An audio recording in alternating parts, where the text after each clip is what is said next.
I was doing an improv show at the Fringe Festival, and if you don't know what the Fringe Festival is, it's a bit of a theater clown comedy festival, and it's where people are trying new shows, but then there's like weird shows, but it's also a place where like stand-ups will tour like a one-person show to like discover their voice.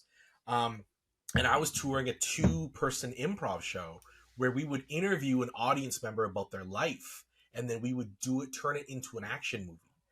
And so we might interview Ashley here, be like, what's your job? Like, oh, I'm a producer, I'm a host. I'm like, all right. So I'll ask questions. I'll be like, we present to you the host. One day she's doing request radio, and then a phone call comes in, but they don't know that she's got a specific set of skills. And so we would turn your life into an action movie, right? Mm-hmm. You thought you were out, doing like a radio show in a small town, but they tracked you down, right? That's awesome. That's a great concept. It was a hit because we would do the teacher, and we would do we had the Jugo Juice, Orange Julius worker, right? And so it's fun because you take like really relatable jobs and then you blow them up. But then it's funny because like one of the tricks was we would always have to tie in like how Ashley diffuses the bomb has to relate to something menial you did in a job you had as a teenager, right? Yes. So it's like diffusing a bomb is just making an Orange Julius, okay? Yes. And so I was doing this improv show, and Ins Choi, who is the writer and creator of Kim's Convenience, which was a play. And I think a lot of people don't know that. It was a play that was very successful. It started at the Fringe Festival because no one wanted to produce it. Ins had this play that he brought up to all the theater companies in Toronto, and they were like, they didn't want to produce it. Because they weren't going to make it. This is 2009. They weren't going to make a show about a Korean convenience store. He puts it up at the Fringe. The lineup is around the block, right? And so at that point, all the theater companies were coming because this is the hit. So he comes and watches my improv show, stays till after, and he's just like, who are you? And I'm like, oh, I'm Andrew Phung. He's like, how come I've never seen you? And I'm like, I don't run in theater circles.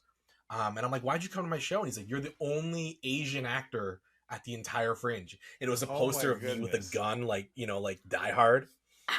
And and then he told me about Kim's Convenience was being turned into a television show. I knew about the play. And like 4 months later, I auditioned for it. And then literally 3 months after that, I was filming with Simu Liu. We were like first day, him and I ready to go. And so it's pretty wild, man. I got cast out of an improv show. That's amazing, man. Yeah. That is truly amazing, and kind of sad that there was only one Asian person at the Fringe Festival. So I think it's always like, Michael, you've seen it, man. You've been doing this a long time. You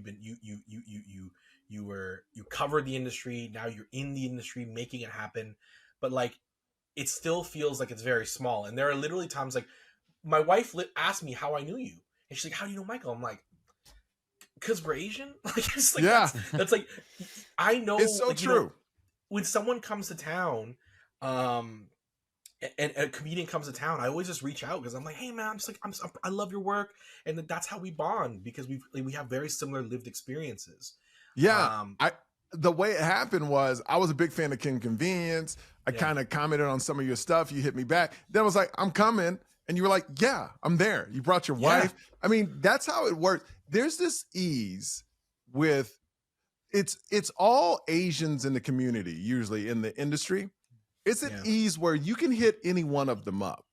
Yeah. And they'll hit you back. There's this very ease with each other on it. Like Aquafina, for instance. Like my son loves Aquafina. She voices everything. She sent my kid toys. Oh. Like she didn't have to do that. But it's just, we always kind of look out. You know what I mean? Well, I remember I was in Montreal for Just for Laughs, and I was out there doing some stuff, and I just sent a message to Ronnie, like, yo, Ronnie, I'm coming to your show. And he's like, hey, good to meet you, Andrew. You want to get tacos? And I was like, yeah, let's get tacos. And so we went and got tacos, and we just connected, and he was also a big fan of Kim's Convenience. And I think what we as a community, as BIPOC creators, oftentimes is we're keeping tabs of what people are doing, and we're all just like, hey, they're doing good work. Let's remember that. And when there's an opportunity to meet someone, we take that And that's what happened with In's Choi and Kim's Convenience. Like when he went to Edmonton, he's like, oh, who's at the Fringe? And he's like, oh, this guy's at the Fringe. Let's go meet him. And it totally changed the trajectory of it. But it's really changed. Like for me, it's like I always tell, you know, artists if they're making things, I'm like, yo, invite me to your stand-up show, invite me to your play, invite me to your like weird one-person show. I want to come check it out. Because so many of the people I cast on my series now, Run the Burbs, are literally people I met doing improv or seeing your play. Now, have someone's ever invited you out and it wasn't good? You don't have to say the name. I mean, has that happened, and how awkward is that for you? I'll say this. I as a person know how hard it is to make something. 100%. I've bombed repeatedly. And so I also, for me, like, even if someone isn't good or isn't having a great night, I still respect the fact they made something and were vulnerable enough to put their thing out there. 100%. Because there's people who, like, their entire job is to, like, their aura is criticizing people. And I'm like, yeah, but you don't make anything.